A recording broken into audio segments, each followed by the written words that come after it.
Assalamualaikum warahmatullahi wabarakatuh. uh, I will introduce my group member.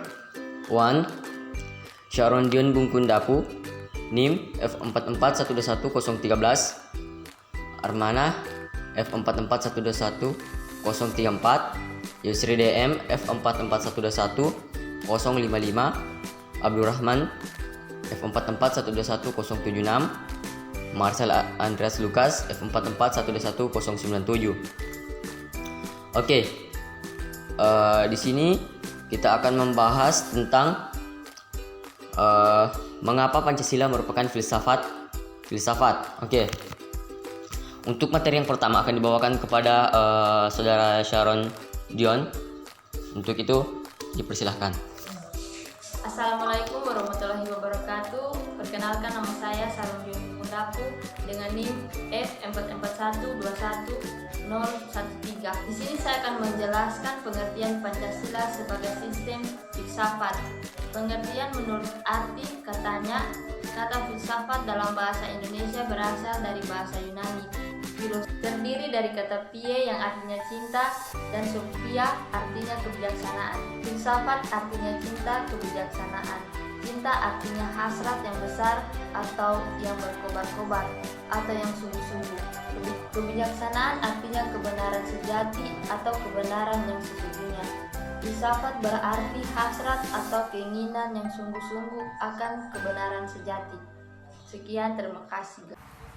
Perkenalkan, nama saya Marcel Andreas Lucas dengan stamp F44121-097. Sistem memiliki ciri-ciri sebagai berikut. 1. Satu kesatuan atau bagian-bagian atau unsur atau elemen atau komponen. 2. Bagian-bagian tersebut mempunyai fungsi sendiri-sendiri. 3. Saling berhubungan dan saling ketergantungan. 4. Cenderungannya dimaksudkan untuk mencapai tujuan tertentu.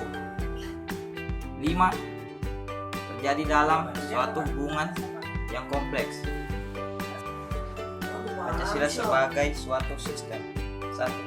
Pancasila merupakan suatu bagian-bagian yang kurang, yaitu sila-sila Pancasila. 2.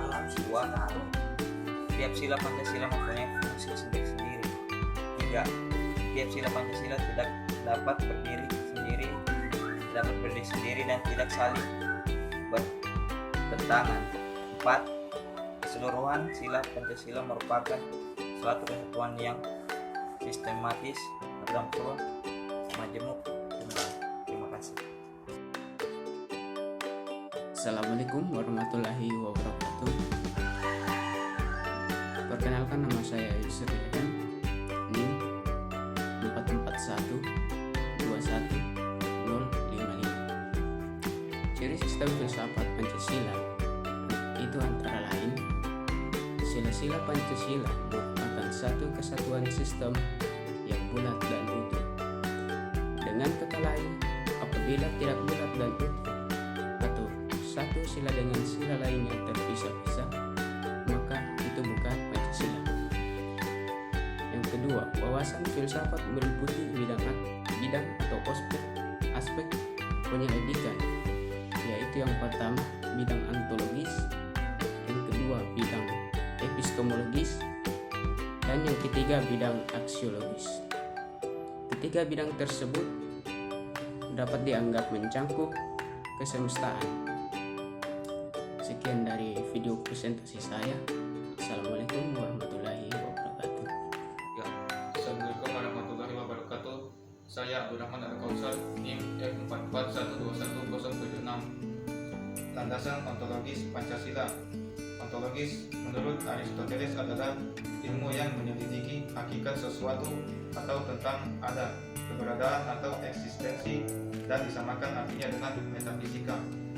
Landasan epistemologis Pancasila.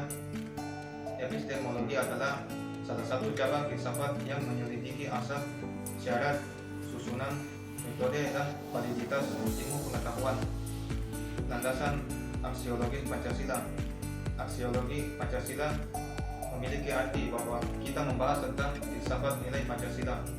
Istilah aksiologi berasal dari kata Yunani axios yang memiliki arti nilai, manfaat, dan logos yang artinya filsafat. Filsafat Pancasila berfungsi sebagai dasar untuk mengatur pemerintahan atau penyelenggaraan negara. Segala sesuatu yang ada dalam kehidupan berbangsa Indonesia, baik rakyat, pemerintah wilayah maupun aspek negara lainnya, yang harus didasarkan pada Pancasila. Oke, untuk materi yang terakhir akan saya bacakan di sini. Ya, tujuan filsafat Pancasila. Ya, tentunya ada beberapa ya teman-teman. Dan yang pertama itu ada untuk menciptakan bangsa yang religius dan patuh kepada Allah yang Maha Kuasa. Dan yang kedua, menjadi bangsa yang menjaga keadilan baik secara sosial maupun ekonomi. Dan yang ketiga, untuk menjadi bangsa yang menghormati hak asasi manusia untuk berada dalam kaitannya HAM dengan Pancasila sebagai dasar negara kita. Dan yang keempat, untuk menciptakan sebuah bangsa yang menjunjung tinggi demokrasi. Dan yang kelima, menjadi negara nasionalis dan cinta tanah air Indonesia. Nah, adapun kelebihannya teman-teman di sini. Ada yang pertama, memiliki sikap positif yang dimiliki ideologi-ideologi lain yang ada di dunia. Nah, untuk yang kedua, membela rakyat. Dan yang ketiga, peran serta negara tidak membuat rakyat menderita seharusnya. Dan yang kelima, yang keempat, seluruh komponen masyarakat saling memiliki keterikatan.